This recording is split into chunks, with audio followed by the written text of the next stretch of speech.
بسم اللہ الرحمن الرحیم۔ السلام علیکم، ویلکم ٹو لبرا سٹوری۔ اگر آپ میرے چینل پر نئے ہیں تو لبرا سٹوری کو سبسکرائب کر کے بیل نوٹیفیکیشن آن کریں تاکہ آپ کو ملتی رہیں تمام ویڈیو اپڈیٹس۔ اب آپ مجھے لبرا سٹوری فیس بک پہ بھی فالو کر سکتے ہیں۔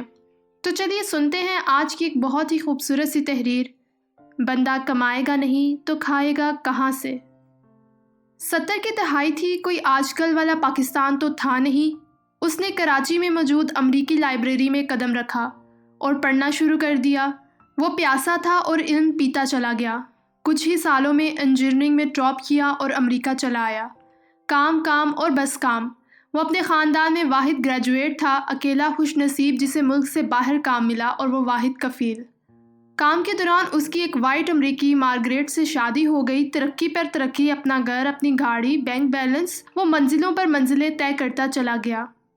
کافی سالوں بعد وہ آج اپنی بیوی کے ساتھ پاکستان لوٹا۔ سن 83 کا زمانہ تھا۔ سب لوگ خوب خوش ہوئے، مگر ایک ضروری کام سے کمپنی نے واپس بلا لیا۔ بیوی کو پاکستان چھوڑ کر ایک ہفتے کے بعد واپس آنے کا کہہ کر وہ امریکہ روانہ ہو گیا۔ 26 گھنٹوں کے طویل سفر کے بعد اس نے رات کی تاریکی میں نیو یارک میں موجود اپنے گھر کا دروازہ کھولا اور بستر پر آ کر اوندھے منہ لیٹ گیا کہ صبح کام پر پہنچنا تھا۔ اس نے بمشکل 6 بجے کا الارم لگایا۔ صبح اس کی آنکھ 11 بجے کھلی تو وہ کافی دیر تک حیران و پریشان گھڑی کو دیکھتا رہا۔ اس نے چھلانگ مار کر بستر سے اٹھنے کی کوشش کی، مگر یہ کیا! وہ تو اپنے آپ کو 1 انچ بھی نہ ہلا پایا۔ اس نے گھبراہٹ میں چیخنا چاہا، مگر کوئی آواز نہ نکل سکی۔ رات کے کسی پہر جب وہ خوابوں میں دنیا فتح کر رہا تھا تو قدرت کو کچھ اور ہی منظور تھا۔ اسے فالج کا اٹیک ہوا اور صبح تک اس کا جسم، اس کا چہرہ، تمام اعضاء کسی بھی قسم کی حرکت سے معذور ہو چکے تھے۔ اس کا دماغ کچھ کام کر رہا تھا، مگر اسے بڑی مشکل پیش آ رہی تھی، یہ سوچتے ہوئے کہ یہ کون ہے، اس کا نام کیا ہے، بیوی بچے ماں باپ کون ہے۔ وہ سب کچھ بھولتا چلا جا رہا تھا۔ یادداشت کا کھونا بالکل ایسا ہی ہے جیسے قسطوں میں خودکشی کرے، ہلکے ہلکے، رفتہ رفتہ، مدھم مدھم۔ وہ تمام لوگ جن کے ہونے کو ہم زندگی کہتے ہیں، دماغ سے رخصت ہوتے چلے جاتے ہیں۔ دل میں رہتے ہیں، مگر دل کو احساسات کا مجموعہ ہے، شکل کو نام اور صفات کو دماغ دیتا ہے۔ مسٹر صدیقی کو بستر پر پڑے پڑے آج تیسرا روز تھا۔ موبائل فون تو اس دور میں ہوتے نہیں تھے، اور اگر ہوتے بھی تھے تو وہ کون سے اس قابل تھے کہ وہ ہاتھ ہلا سکتے۔ گھر میں موجود فون بجتا رہا، کبھی آفس والے کال کرتے تو کبھی پاکستان میں گھر والے۔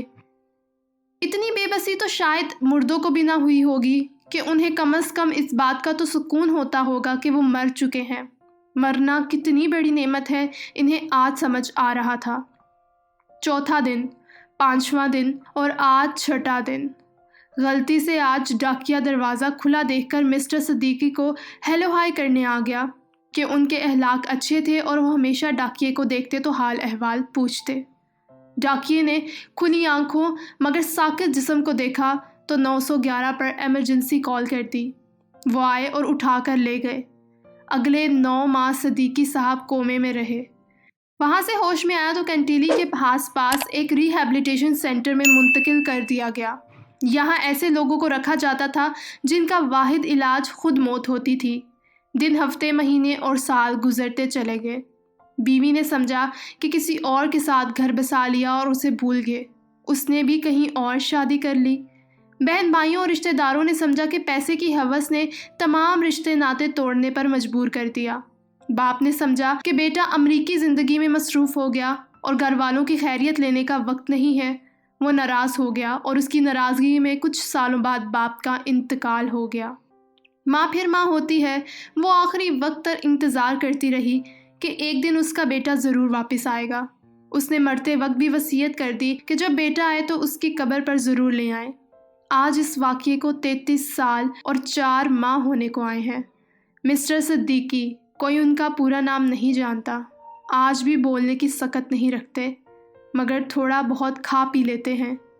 پچھلے چند ماہ سے اس سینٹر میں ایک پاکستانی آتا ہے، ان کا نام شاہد ہے۔ شاہد انہیں دیکھتا تو اسے شک گزرتا کہ یہ پاکستانی ہیں، مگر ایک کلین شیو بوڑھے کو دیکھ کر اندازہ لگانا مشکل تھا۔ بول تو وہ سکتے نہیں تھے۔ آج مسٹر شاہد کو ایک ترکیب سوجی، وہ گھر سے پاکستانی چکن بریانی لے گئے اور مسٹر صدیقی کے سامنے رکھ دی۔